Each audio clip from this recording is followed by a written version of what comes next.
My family, we don't come from too much, and I remember being in there and just having like huge dreams, but have no idea how it would come to fruition. But one day I want to be a YouTuber. Like there's no way, but one day I just want it to happen. I grew up in a super small town. It's called Eagle Lake, Texas. No one in that town really talked about even YouTube or the internet. It was very much, let's talk about cows.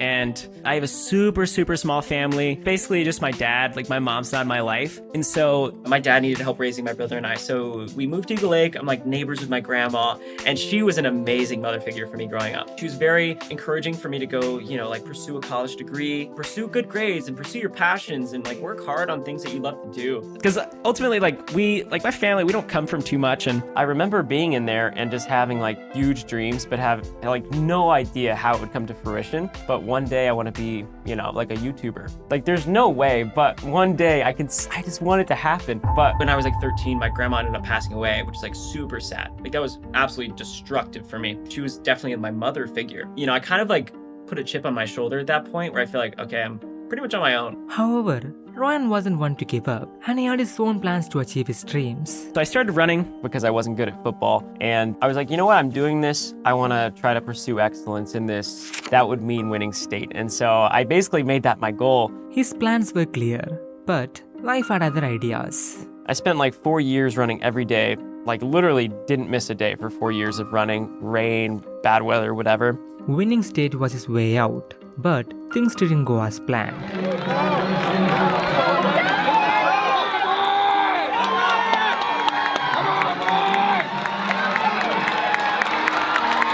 I got second place in the mile and I lost by 1/10 of a second. It actually makes me sick thinking about it because so much emotion went into it. Yeah. My identity was in that moment and the moment didn't go according to plan. I was like, dang, I feel like that is some sort of fate of me like not actually achieving that. As a young kid, what was like the first thing, I guess, venture into being a creator? Senior year, I started this water bottle company and we're like selling these water bottles at school, 20 bucks a pop.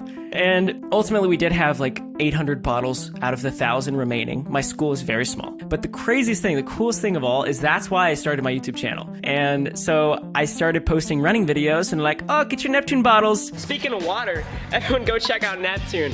Get yourself a water bottle. Stay hydrated. #1 key to success, drink water. You're selling these water bottles, but you also get recruited and go D1. You become a Division I athlete. After the state cross country meet, Coach McCraven called me and I was like, whoa, Texas A&M? Wow, I really kind of like that idea. Ryan started college with big dreams, but it was a challenge he wasn't ready for. What was that experience like of going to college and then, being a YouTube creator and also having this water bottle company? It was such a crazy time for me because I was waking up at 5 a.m. to go to practice, then I would come home for a bit, work on Neptune for a little bit, then I would go to class and then I would go to practice again. Like that was my life. But as time passed, things only became tougher. Eventually, he hit a breaking point and made a choice that changed his life forever. Like I was finally starting to make some money on YouTube. Like I had enough to pay for groceries and rent and I was super excited. Then I sort of get a call from the NCAA advisor at Texas A&M and they find out about the bottles and they find out about the YouTube channel, or maybe they just couldn't ignore it any longer. And they reach out and kind of give me this ultimatum.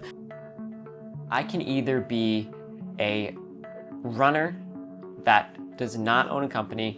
I can make no references to my company, but I can post running videos and let people know that I go to Texas A&M and I'm on the cross country and track team. And the other option is I can own the company. I can let people know I own the company. I can promote it all I want, but I can't let anyone know that I run cross country and track for Texas A&M. Ultimately, that's like insane because the whole thing that my channel was valuable for is the running content and the fact that I am like a college age guy that went D1 and like was able to start a business as well.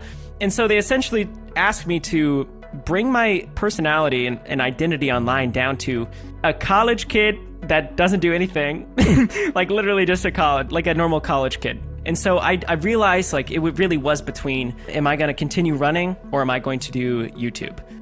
Ultimately, what I decided is not only am I not going to run anymore, I also am going to drop out of college to pursue YouTube. Hey guys, as you can see by the title, I have to drop out of college.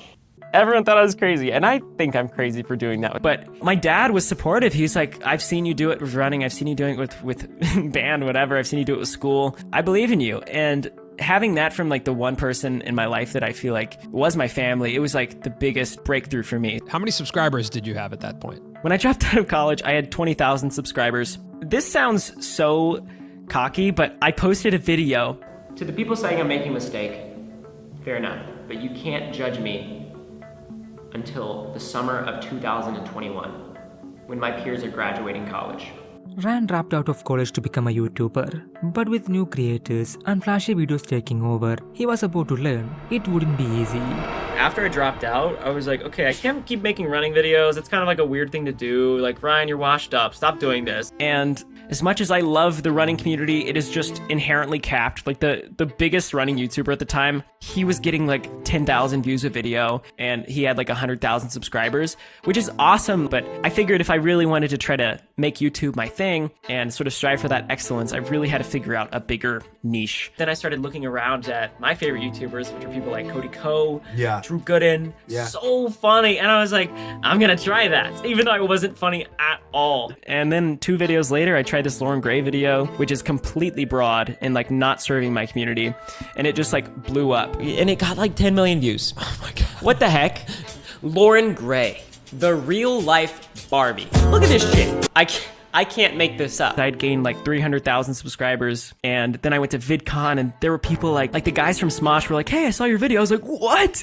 I've been watching you forever. Like, this is crazy. And it really just kind of propelled me into everything I could ever dream of. At VidCon, Ryan found something unexpected, something he never thought he would find. I never had a girlfriend, and Haley, my wife, was my first girlfriend. So I was actually going to get coffee with one of my good friends, and she happened to schedule coffee with Haley as well. To this day, she won't admit that this was like some sort of setup. And the best part is she left. So it's just me and Haley, and we're just goofing off. We're having a great time. We started walking around, and it felt like we had been best friends forever. You know, Haley fam, we were just like, had some beef going on. I noticed that, I don't know, have you introduced Jade yet? Yeah. Okay, yeah, so like Jade's all like, hey, Ryan doesn't like you, so he's not gonna meet you. And then it turns out that Haley was like, yeah, I actually don't like Ryan either. So I think we're gonna box. Oh, my name is Ryan, by the way.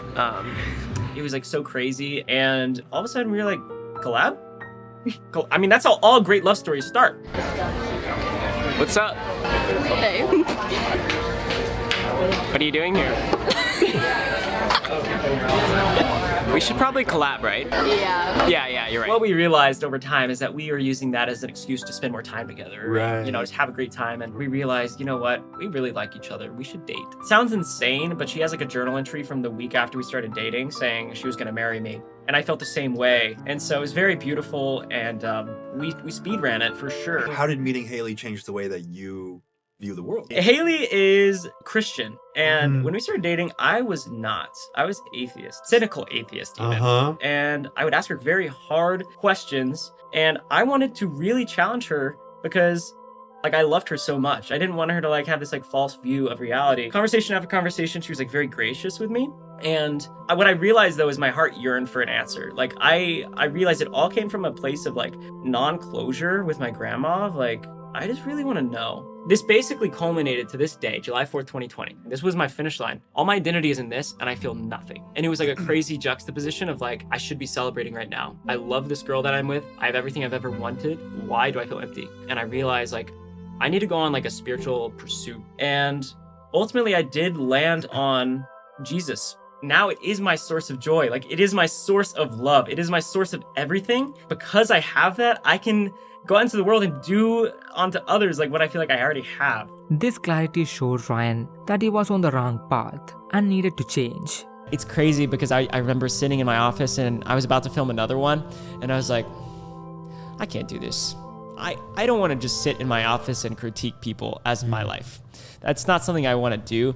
And it wasn't restorative. It was just making people laugh at someone else. And ultimately, that's what made me transition away from commentary and into like kind of what I do now. And like Ryan was ready to change, but he couldn't decide which path to take. This uncertainty led to a period where he felt adrift, unsure of his identity or direction. I had a time on my channel where I had like my friends. I was like making vlogs at the time. and it felt kind of like weird. Like I kind of lost my identity of what my channel was. Like I've tried to be Cody Code 2.0, Mr. Beast 2.0. Like I had a vlog era where I tried to do like Logan Paul 2.0. I was just feeling lost creatively and feeling like, dang, what even is my identity on this platform? I really wanted to think of YouTube differently, and I really wanted to figure out a way to make the videos we're making not feel exploitative. I wanted YouTube to feel alive. And it was crazy because I was in a church service the day before our meeting, and they put up this thing that they've never done before. And it was basically talking about the 3 types of work. And it was like, 3 types of work are exploitative, ethical, and redemptive.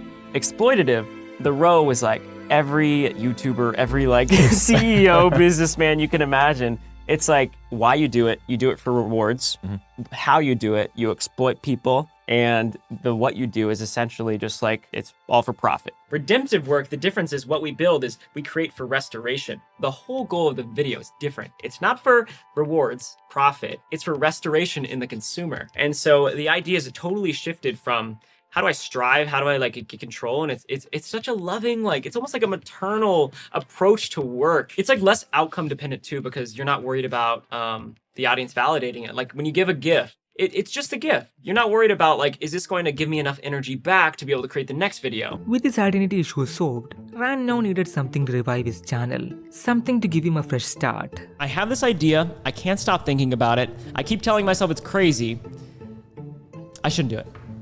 No, I'm gonna do it. Regarding the idea itself and sort of like how we got here, when I was in high school, I was getting ready to go to college and I sort of had the option. I was like, am I gonna get a summer job or should I try to like make some money in some creative way? So what kind of stemmed from that is like, I'm gonna start a YouTube channel and I'm gonna try to document something. So what would happen if this summer I started from scratch and tried to turn that into a significant amount of money, like almost equal to the amount I'd be making at a job? I'm going to turn this single penny into $1,000 on this new YouTube series. It kind of saved my channel because I was just feeling lost creatively and feeling like, dang, what even is my identity on this platform? And I just made that penny series as like, there's no pressure here. I'm just gonna film something that I've always known. I'm just gonna have fun with it, and people really liked it. This is a penny. Ugh, and I need a manicure. You traveled across the US on 1 penny, but right at the end, you raised $1.4 million, which equaled 14 million meals for charity. You got 54 million unique views, 2.6 million new subscribers in 30 days. The penny series became a sensation, marking Ryan's official entry into the spotlight. More than that, it played a key role in helping Ryan achieve one of his biggest dreams. On my dream board, I told you guys, like, I want to build my dad a house. And in 3 weeks, he's going to be moving into his dream house that I was able to build for him. And like my family, we don't come from too much, and he hasn't owned anything in his life. And I'm just like, this is like the biggest dream come true, just to be able to provide him this. And just like all of the numerical awesomeness, it's really just been that validity in the community that seems to be rallying behind it. And so it's been really great.